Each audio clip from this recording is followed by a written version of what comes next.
ரவுடித்தனம் பண்றியா? டே ஆதவர்ஜுனா, பெட்டா உனக்கு இருக்குதா? உன் காலை உடைக்கணும். உங்கள் ஜோசப் விஜய், உங்கள் ஒரு வீட்டில் ஜோசப் விஜய் கான்பிடண்டா இருங்க. வருகிறான் உங்கள் ஜோசப் விஜய். ஏன்டா சொல்ல? உங்ககிட்ட என்னடா ஆதாரம் இருக்கு? சொல்லுடா. 1000 கோடிக்கு மேல் நகராட்சி ஊழல் சொல்றேன். உங்ககிட்ட என்னடா ஆதாரம் இருக்குது? ஆதாரம் இல்லாம திருச்சியில பேசுற. காவி கூட்டத்தோட கூட்டணி வைத்திருக்கிற கட்சி திமுகன்னு சொல்றிய. யாரா காவி கூட்டத்தோட கூட்டணி வச்சிருக்காங்க? டேய் நான்சென்ஸ் பாஸ்டர்ட். டேய் பிப்பு பிளட்டி. கோர்ட்ல வரி பணம், அந்நிய செலாவணி மோசடி பணம், பிளாக் ஆக்டிவிட்டி பண்ணலாம் லண்டன்ல வச்சிருக்க, வெளிநாடு ஃபுல்லா வச்சிருக்க. நீடா போய் பண்ண காவி கூட்டத்தை பார்த்து. காவி கூட்டம் சொல்லுகிறடா நீ கட்சி ஆரம்பிச்சுக்கிற. காவி கூட்டத்தோட கூட்டணி சொல்ற, காவி கூட்டத்தை எதிர்க்கிறேன்னு சொல்லுகிற இந்த பிளக்கா பையன் மோடியை பத்தி நீ குறை சொல்லி பேச உனக்கு ஆன்மை இருக்குதாடா? உன்னை செருப்படி வந்துட்டானா? திருச்சியில வந்துருவானா? இவன் திருச்சி கிழக்குத்தொகுதி வந்து கிறிஸ்தவருடைய தொகுதியா? அங்க இவன் திமுக தோக்கடிச்சு இவன் ஜெயிச்சிருவானா? கான்பிடண்டா இருக்கணுமா? போடா போடா போடா போடா போடா போடா பேவரிசி போடா.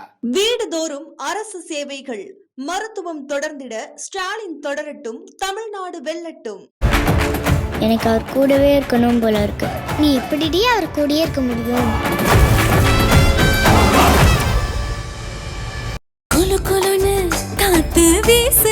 உங்கள் சத்யாவில் குளு குளு ஏசி ஆஃபர். டயா பூஸ்டர் சுகரை கண்ட்ரோல் பண்ணும், உங்க ஆரோக்கியத்தை மீட்டு தரும். சர்க்கரையை கட்டுப்படுத்துறதுக்கான எளிமையான வழிமுறை, இயற்கையான வழிமுறை. அனைத்து மருந்து கடைகளிலும் கிடைக்கும். நண்பர்களே வணக்கம். குடியாத்தம் குமரன். இந்த பதிவில் நான் ஒன்னு சொல்ல விரும்புறேன். யாரா இருந்தாலும் ஒருத்தர் குறை சொல்றதுக்கு முன்னால, ஒருத்தர் ஊழல் பண்றாங்க, ஒருத்தர் தப்பு பண்றாங்க, குடும்பம் கொள்ளடிக்குது அப்படின்னு குற்றச்சாட்டுகளை சொல்லும் போது ஃபர்ஸ்ட் நம்ம மூஞ்ச நம்ம கண்ணாடியில பார்த்துக்கணும். நம்ம மூஞ்சில எதுவும் அழுக்கு இல்லையா? அப்பதான் இன்னொரு மூஞ்சில அழுக்குன்னு சொல்ல முடியும். முதல்ல நம்ம யோகியனா இருக்கணும், நம்ம உத்தமனா இருக்கணும். ஒரு நாட்டுல ஒருத்தன் நான் தலைவனா வரேன், இந்த நாட்டை வழி நடத்த போறேன், கட்சி நடத்த போறேன், நான் தேர்தலில் ஜெயிச்சு நாட்டு மக்களுக்கு நல்லதை பண்ண போறேன், நான் தான் உத்தமன்னு சொல்றான் பாரு. அவன் முதல்ல அவன் குடும்பத்துக்கு நல்லவனா இருக்கணும்.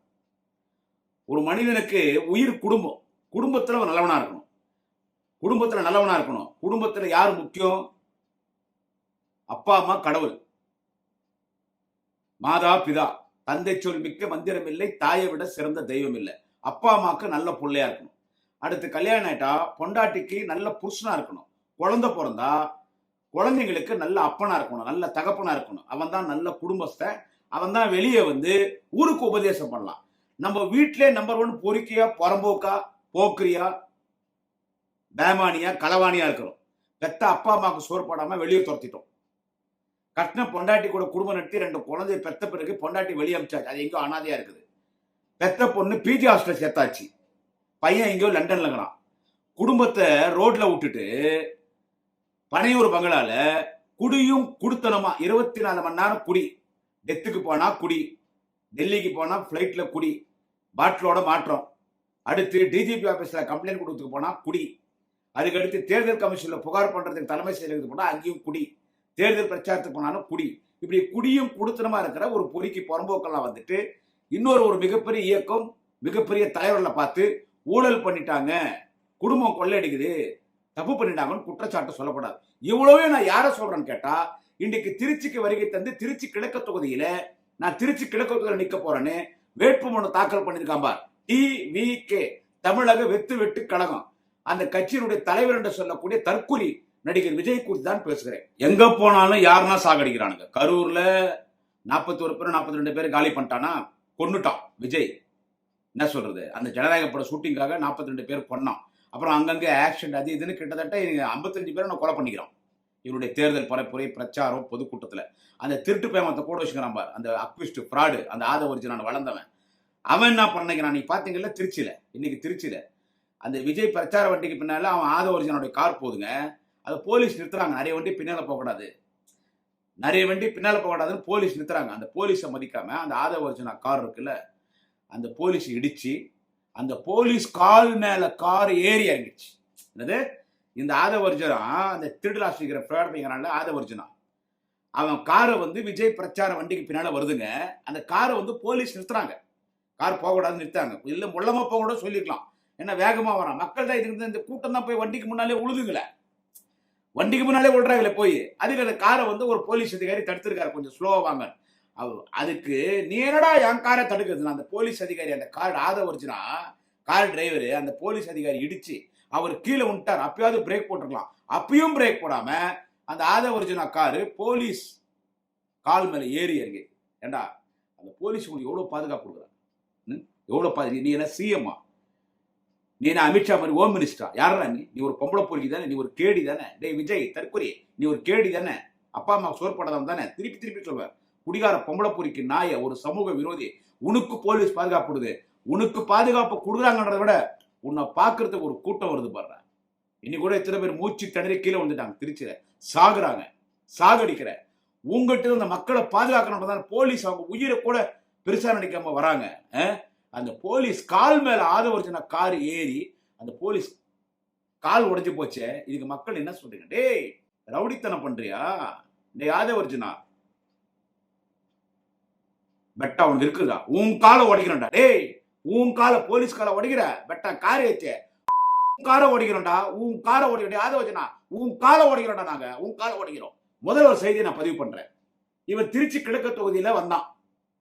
ஊர்வலமா வந்து வேட்புமனு தாக்கல் பண்ணான். இதுக்கு முன்னால சென்னையில பெரம்பூர் தொகுதியில இவன் வேட்புமனு தாக்கல் பண்ணான். 2 தொகுதியில நிக்கிறான் தற்கூரி விஜய். எத்தனை தொகுதியில? 2 தொகுதியில நிக்கிறான். ஏன்னு கேட்டா அவன் ஜெயிச்சே ஆகணுமா. தேர்தலில் தற்கூரி விஜய் ஜெயிச்சே ஆகணுமா. இப்ப பெரம்பூர்லயும் திருச்சி கிழக்குல நின்றா 1ல ஜெயிச்சு 1ல தோத்துட்டா கூட, ஒரு தொகுதியில தோத்துட்டா கூட ஒரு தொகுதியில ஜெயிச்சிடலாம். தோக்க போற, அதுக்காக வேற. ஏன் இவன் பெரம்பூர் திருச்சி தேர்ந்தெடுக்கிறான்? ஏன்னு கேட்டா சென்னை மாநகரத்தில் இருக்கக்கூடிய பெரம்பூர் தொகுதியிலும் திருச்சி மாவட்டத்தில் திருச்சி கிழக்கு தொகுதியிலும் கிறிஸ்தவர்கள் அதிகமாக வாழுகிறார்கள். கிறிஸ்தவர்கள் அதிகமாக வாழுகிறார்கள். டிசைடிங் அத்தாரிட்டி கிறிஸ்டியன்ஸ் பெரம்பலூர்லயும் திருச்சி கிழக்குலயும். திருச்சி கிழக்கு தொகுதியில கிறிஸ்தவர்கள் மற்றும் சிறுபான்மை மக்கள். எனவே இவர் கிறிஸ்தவரா. அதனால இவர் வந்து திருச்சி கிழக்குலும் நிப்பாராம், பெரம்பலூர் நிப்பாராம். ஒரே ஒரு கேள்வி மட்டும் நான் நம்ம சேனல்ல கேட்கிறேன். எப்பவுமே என் பேர் நான் சொல்லும் போது குடியாத்த குமரானுவேன். அப்படி எல்லாருமே அவ்வளவுதான். என்ன விடு. யாரா இருந்தாலும் தன் பேரை சொல்லுவாங்க. அதிகம் மதத்தை யாரும் அடையாளப்படுத்திக்க மாட்டாங்க. தன் பேரை தான் சொல்லுவாங்க. மதத்தை யாரும் அந்த அளவுக்கு அடையாளப்படுத்த மாட்டாங்க. மதத்தை வச்சு அரசியல் பண்றவங்க மதத்தை அடையாளப்படுத்துவாங்க. அதே மாதிரி ஜாதியை நிறைய பேர் அடையாளப்படுத்த மாட்டாங்க. ஜாதியை வச்சு அரசியல் பண்றவங்க ஜாதி அடையாளப்படுத்திக்குவாங்க. ஆனா இவன் விஜய் வந்து இவன் ஆரம்பத்துல இருந்து பேசுறான். உங்கள் விஜய் என்றான். தேவைப்பட்டா உங்கள் ஜோசப் விஜய் என்றான். தேவைப்பட்டா கிறிஸ்துமஸ் விழால ஜோசப் விஜய் சொன்னா, ஜோசப் கதையெல்லாம் சொன்னான். பைபிள் ஒரு ஜோசப் கதையெல்லாம் சொல்லி அந்த ஜோசப் நான் தான். அதே மாதிரி என்ன பண்றான்? வேட்புமனு தாக்கல் பண்ணும் போது வேட்பாளர் அறிவிக்கிறான். வேட்பாளர் அறிவிக்கும் போது விஜய் அப்படின்னு சொல்ல, ஜோசப் விஜய் பெரம்பூர் தொகுதி, ஜோசப் விஜய் திருச்சி கிழக்கு தொகுதி என்றான். ஏன்? 2 தொகுதியிலும் கிறிஸ்தவர்கள் இருக்கிறார்கள். எனவே கிறிஸ்தவர்கள் எனக்கு ஓட்டு போடுங்கன்னு அந்த இடத்தில் மட்டும் தன்னை கிறிஸ்தவனாக அடையாளம் காட்டுறான். ஒரு சின்னத்தை பார்த்தா பிஜேபி கார மாதிரி குங்கம் நாம மாதிரி வச்சுக்குவோம். குங்கம் வைக்க தப்பு, நானும் குங்கம் வச்சிருக்கேன். பிஜேபி RSS கார மட்டும் தான் குங்கத்தை இப்படி நீட்டா வைப்பான், குங்கம் வச்சுன்னு வருவான். அப்புறமா என்ன பண்ணுவான்? திடீர்னு நான் ஜோசப் விஜயன்வான். மதத்திலே ஃப்ராடு வேலை பார்க்குற பையன். விஷயத்துக்கு வந்துடுறேன். என்னன்னு கேட்டா இவன் திருச்சி கிழக்குக்கு வந்தான். இதுலயே ஃப்ராடு பையன். பாட்டு பாருடா, உங்கள் விஜய் வருகிறான், கான்பிடண்டா இருங்க, நம்ம தான் ஜெயிக்கிறோம், உங்கள் விஜய் என்றல்ல. அப்ப அந்த பாட்டிலே சொல்ல வேண்டியதானே, உங்கள் ஜோசப் விஜய் வருகிறான், உங்கள் ஜோசப் விஜய், உங்கள் ஒரு வீட்டில் ஜோசப் விஜய் கான்பிடண்டா இருங்க, வருகிறான் உங்கள் ஜோசப் விஜய். ஏண்டா சொல்ல? Nonsense political pimp. ஏண்டா சொல்ல? திருச்சி கிழக்கு தொகுதியில கிறிஸ்தவர்கள் ஓட்டு வேணும்ன்றதுக்காக ஜோசப் விஜய் சொல்றியா? பெரம்பூர்ல கிறிஸ்தவர்கள் ஓட்டு வேணுன்றதால ஜோசப் விஜய்னு சொல்றியா? கர்த்தரே உன்னை மன்னிக்க மாட்டாரா? நாங்கெல்லாம் கிறிஸ்டியன் ஸ்கூல்ல பெங்களூர்ல படிச்சவன். நான் கிறிஸ்டியன் ஸ்கூல்ல கான்வென்ட்ல மெட்ரிகுலேஷன் வரைக்கும் பெங்களூர்ல படிச்சவன். கிறிஸ்துவ மதத்தின் மீது மரியாதை உண்டு, இஸ்லாம் மதத்தின் மீது மரியாதை உண்டு, நான் பிறந்திருக்கிற இந்து மதத்தின் மீதும் மரியாதை உண்டு. ஆனா நீ மதத்துல ஃப்ராடு வேலை பண்ண ஃப்ராடு பையா. ஒண்ணு வேணா, இன்னைக்கு திருச்சி கிழக்கு தொகுதியில போய் வேட்புமனு தாக்கல் பண்ணிட்டு பேசுறான். அவங்க என்ன பேசினான்? அவன் பேசணும். மாண்புமிகு நகராட்சி வளர்ச்சித்துறை அமைச்சர் திருச்சியுடைய, அவன் பேர் சொல்ல, அவன் யார சொல்லான்னு உங்களுக்கு தெரியுது. அவன் பேர் சொல்ல, அவன் யார சொன்னா எல்லாருக்கும் தெரியும்.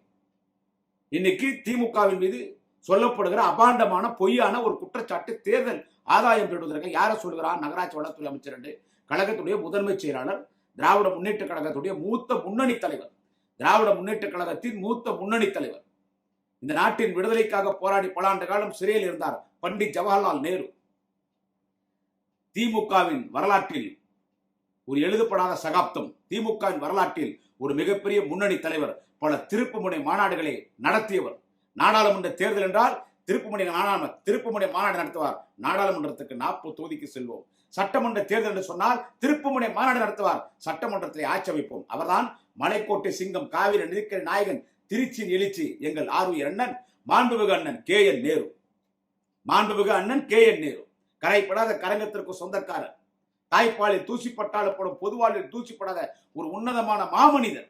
திருச்சியின் அலெக்சாண்டர், திருச்சியின் நெப்போலியனாக இன்னைக்கு வாழ்ந்து கொண்டிருக்கிற திருச்சி கழகத்துடைய ஒரு சேக்வாராக, ஒரு புரட்சியாளராக, ஒரு போராளியாக வாழ்ந்து கொண்டிருக்கிற அண்ணன் KN நேரு மீது ஒரு குற்றச்சாட்டு சொல்றான். பிரதமரே சொல்லிட்டு போயிட்டார். அதே ஒரு பெருசா எடுத்துக்கல. இவன் என்ன சொல்றான்? 1000 கோடிக்கு மேல கொள்ளையடிச்சிட்டாங்க. நான் இதை மட்டும் கேட்கிறேன், ஆதார் இருக்கா? ப்ரூஃப் இருக்கா?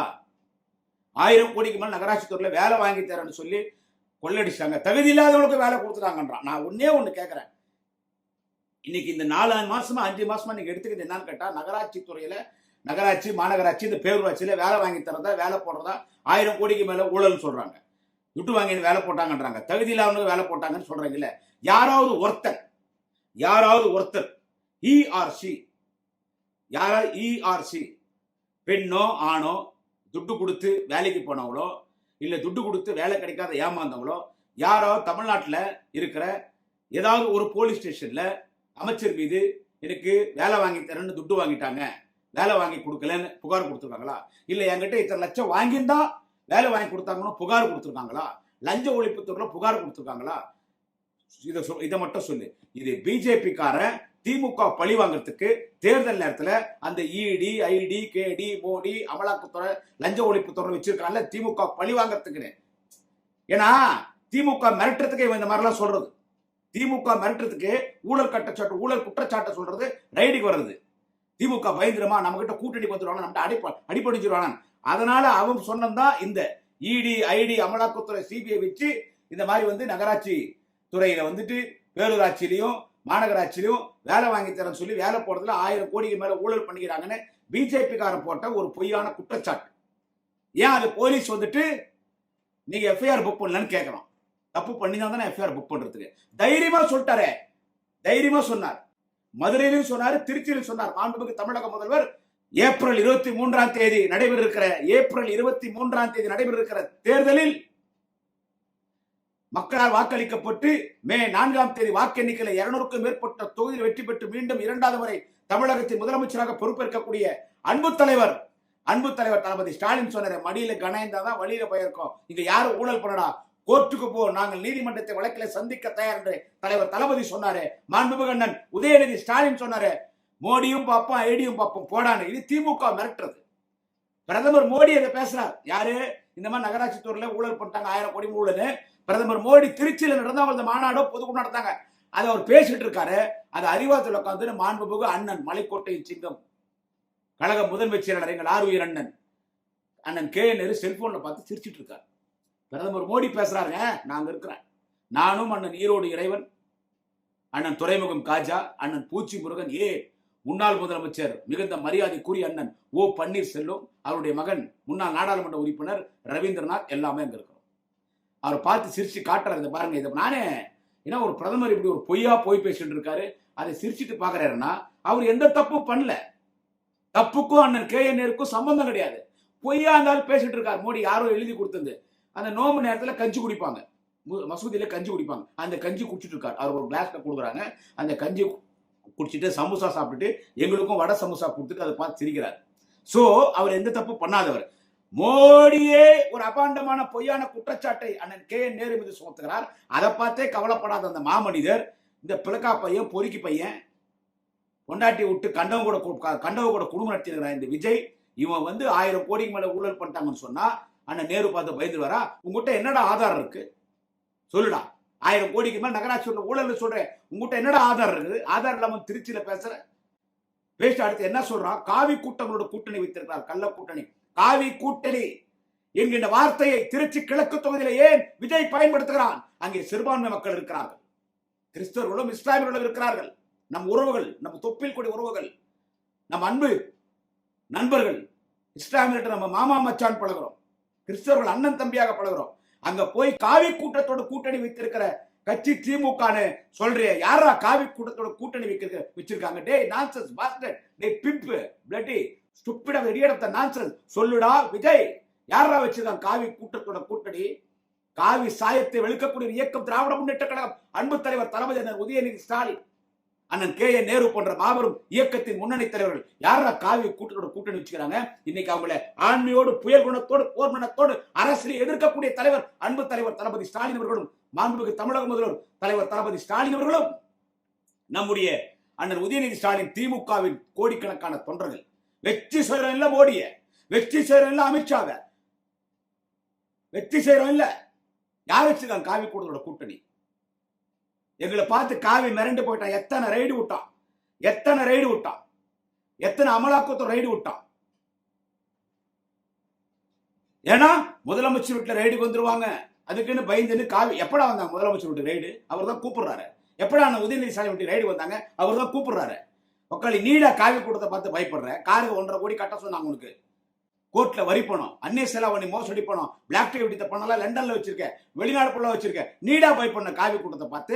காவி கூட்டம் சொல்லிக்கிறடா, நீ கட்சி ஆரம்பிச்சுக்கிற, காவி கூட்டத்தோட கூட்டணி சொல்ற, காவி கூட்டத்தை எதிர்க்கிறேன்னு சொல்லுகிற இந்த பிளக்கா பையன் தற்கூரி விஜயை கேட்கிறேன்.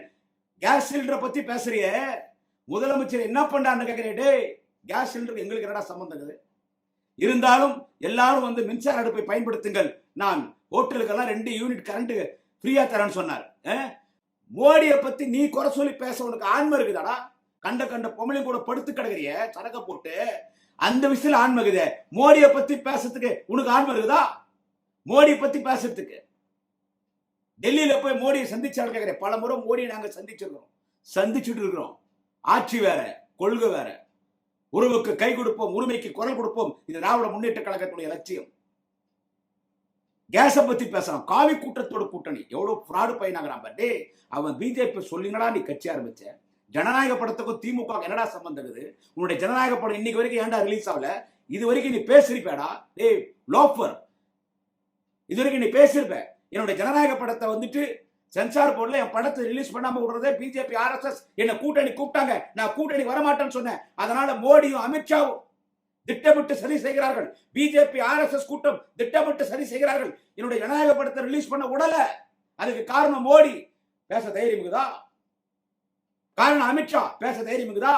என்ன கூட்டணி கூப்பிட்டு பிளாக்மெயில் பண்றாங்க. பேச தைரியம் இருக்குதா? யாரா சொல்ற காவி கூட்டத்தோட கூட்டணி சொல்லி? யாரு சொல்ற? அன்னைக்கு வாஜ்பாயோட நாங்கள் கூட்டணி சேர்ந்தோம் என்று சொன்னால் அங்கே பிஜேபியை பார்க்கவில்லை, வாஜ்பாய் என்கின்ற நல்ல மனிதரை பார்த்தோம். முத்தமிழர் டாக்டர் கலைஞர் சொன்னார், a very good leader in wrong party என்று சொல்லி. வாஜ்பாய் நட்டாத்திலே விட்டார், ஆட்சியை கவிழ்த்து விட்டார் ஜெயலலிதா. அந்த மனிதர் அந்த நாட்டுக்கு பிரதமராக வர வேண்டும் என்கின்ற ஒரே காரணத்தால் தான் அன்றைக்கு பிஜேபியோட கூட்டணி சேர்ந்து வாஜ்பாயை இந்த நாட்டின் பிரதமராக்கினார் டாக்டர் கலைஞர். பிஜேபி ஆட்சி எந்த பாபர் மசூதியை பிஜேபி RSS இடித்தாரோ அந்த பிஜேபி ஆட்சியிலே தலைவர் கலைஞர் வாஜ்பாயை இந்த நாட்டின் பிரதமராக்கி தமிழகம் ராமநாதபுரம் மாவட்டம் கீழக்கரையைச் சேர்ந்த ஒரு தமிழ் இஸ்லாமியர் அப்துல் கலாம் அவர்களை நாட்டின் ஜனாதிபதியாக்கி ஒரு மிகப்பெரிய சமத்துவ புரட்சியை ஏற்படுத்தியவர் முத்தமிழர் டாக்டர் கலைஞர். யாரடா பார்த்து காவி கூட்டத்தோட கள்ள கூட்டணி என்ற? யாரடா சங்கி பரமோக்கு பையா? நீடா காவி கூட்டத்தோட கள்ள கூட்டணி, காவி கூட்டத்துடைய கொத்தடிமையாக இருக்கக்கூடிய நீ எங்களை பேசுறியா? ஆதாரமற்ற செய்தி பேசாதரா. ஏதோ ஒரு கூட்டம் சேர்ந்துருது, ஒரு பைத்தியக்கார கூட்டம் தான் நான் சொல்லுவேன். உளுந்து சாகுறாங்க. தேர்தல் முடிஞ்ச பிறகு உன்னை செருப்பால் அடிக்கிறாங்களா இல்லையான்னு பாரு. உன்னை செருப்படிகள் ஒன்றானா திருச்சியில் வந்துருவானா? இவன் திருச்சி கிழக்கு தொகுதி வந்து கிறிஸ்தவருடைய தொகுதியா? அங்க இவன் திமுக தோக்கடிச்சு இவன் ஜெயிச்சிருவானா? கான்பிடண்டா இருக்கணுமா? போடா போடா போடா போடா போடா போடா பேவரிசி போடா, நான்சென்ஸ் ஸ்டூபிட் இடியட் போடா. டேய், திருச்சி என்பது திருச்சி மலைக்கோட்டை கோயில் இருக்குல்ல, உச்சி பிள்ளையார் கோயில், திருச்சி கோட்டை என்பது என்றைக்கும் அது திமுகவின் தகர்க்க முடியாத கோட்டையாகத்தான் மாண்புமிகு அண்ணன் கே.என். நேரு அதை திமுகவின் கோட்டையாக வைத்திருக்கிறார். அதே மாவட்டத்தில் இன்னொரு அமைச்சர் இருக்கிறார், இளம் அமைச்சர் மாண்புமிகு அண்ணன் அன்பில் மகேஷ் பொய்யாமொழி. அங்க அண்ணன் நேரு அவர்கள் அந்த மாவட்டத்தை திமுக கோட்டையா வச்சிருக்கிறார்.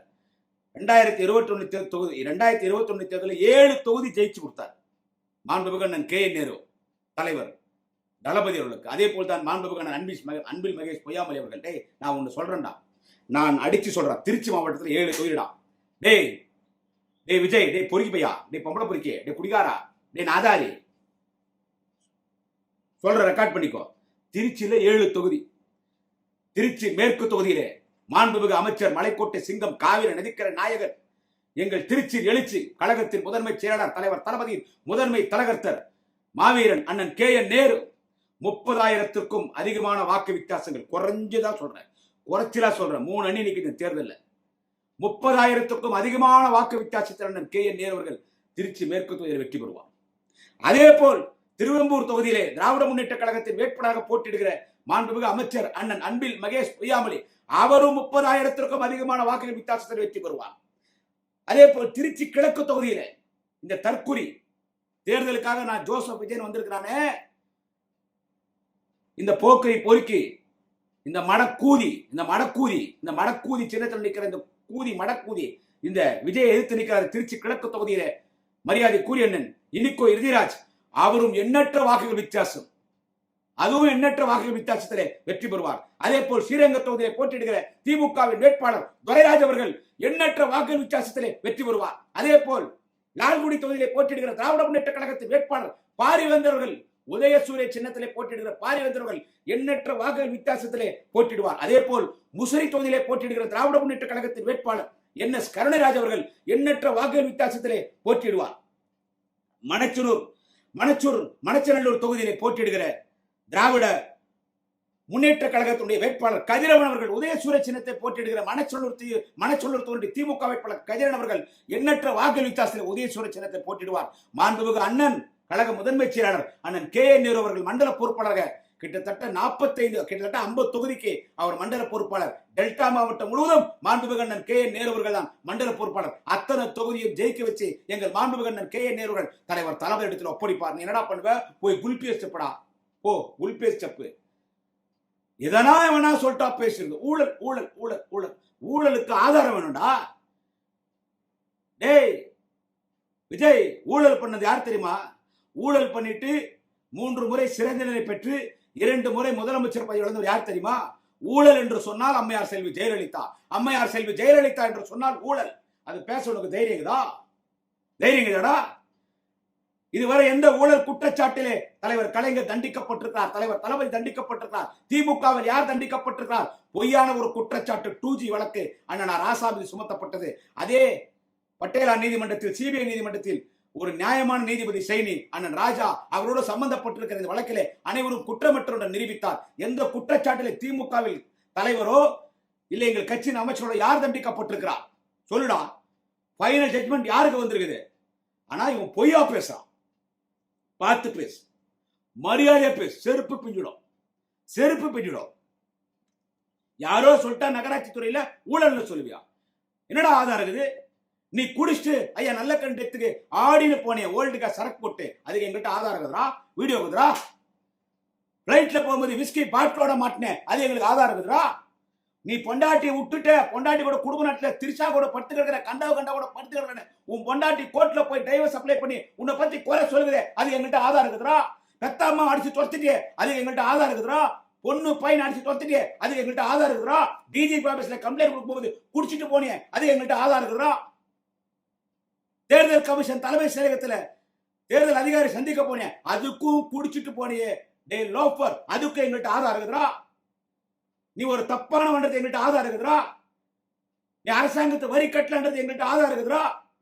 டோட்டலா நீ 420, 420, 840 கேப் மாதிரி முள்ள மாதிரி முச்சோக்கி பயமானி களவாணின்றதுக்கு இந்த விஜய் தற்குறி பையன்றதுக்கு எங்ககிட்ட ஆதாரம் இருக்குதுரா.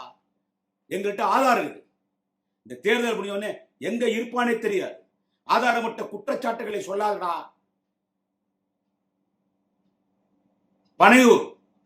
பனையூர் பங்களா, பனையூர் அரண்மனையின் நாயே விஜய், அடக்கடா உன் வாயே, பார்த்து பேசு. திருச்சி மாவட்டத்தில் 7 தொகுதி ஜெயிக்கிறா. அண்ணன் KN நேரு 30,000 50,000 ஓட்டுல ஜெயிப்பாரா உதயசூரியன்ல. அண்ணன் KN நேரு இருக்கும்போது திருச்சியில, நீ திருச்சி கிழக்கு தொகுதியில நான் ஜோசப் விஜய், என் ஓட்டு போட்டு என் சமூக மக்களே, என் அன்பு என்ன சொல்றான், என் அன்பு சொந்தங்கள் இங்க இருக்கிறது. இதுவரை ஏன் எந்த மாநாட்டிலும், எந்த பொதுக்கூட்டத்திலும், எந்த உன் கட்சி நிகழ்ச்சிகளிலும், எங்கேயோ எந்த ஒரு கிறிஸ்துமஸ் விழாவிலும் எதிலும் என் சமூக மக்கள், என் உறவினர்கள், என் அன்பு சொந்தங்கள் பேசாத நீ திருச்சி கிழக்கு தொகுதியில் ஏண்டா சொல்ற? என் அன்பு சொந்தங்கள் சொல்லி, ஓ சமுதாயம் பேசுறியோ, மதம் பேசுறியோ? என்றைக்கும் சிறுபான்மை சமுதாய மக்களுடைய வாக்கு திராவிட முன்னேற்ற கழகம் உதயசூரியன் சின்னம் திமுகவின் கூட்டணிக்கு. சிறுபான்மை மக்களின் பாதுகாவலர், பாதுகாப்பு அரண் முத்தமிழர்கள் டாக்டர் கலைஞர், அன்பு தலைவர் தளபதி ஸ்டாலின், இளைய தலைவர் அண்ணன் உதயநிதி ஸ்டாலின், திராவிட முன்னேற்ற கழகம், திருச்சியில் அண்ணன் மாண்புகண்ணன் கே என் நேரு போன்ற கட்சியின் முன்னணி தலைவர்கள் உன் ஓட்டு போட்டுருவாங்களா? விஜய் பொறுக்கி பையா, போகரி பையா, உன் ஓட்டு போட்டுருவாங்க. மன உன்னை நான் வச்சு சேரண்டா. உதயசூரியன் திருச்சியில 7 தொகுதி, மாண்புகண்ணன் கே என் நேரு தலைமையில 7 தொகுதி உதயசூரியன் சின்னம் தான் ஜெயிக்கும். வாக்களிப்பு உதயசூரியன் சின்னம். நன்றி, வணக்கம். குடியாத்த குமரன். நாளை இன்னொரு பதிவிலை சந்திக்கிறேன்.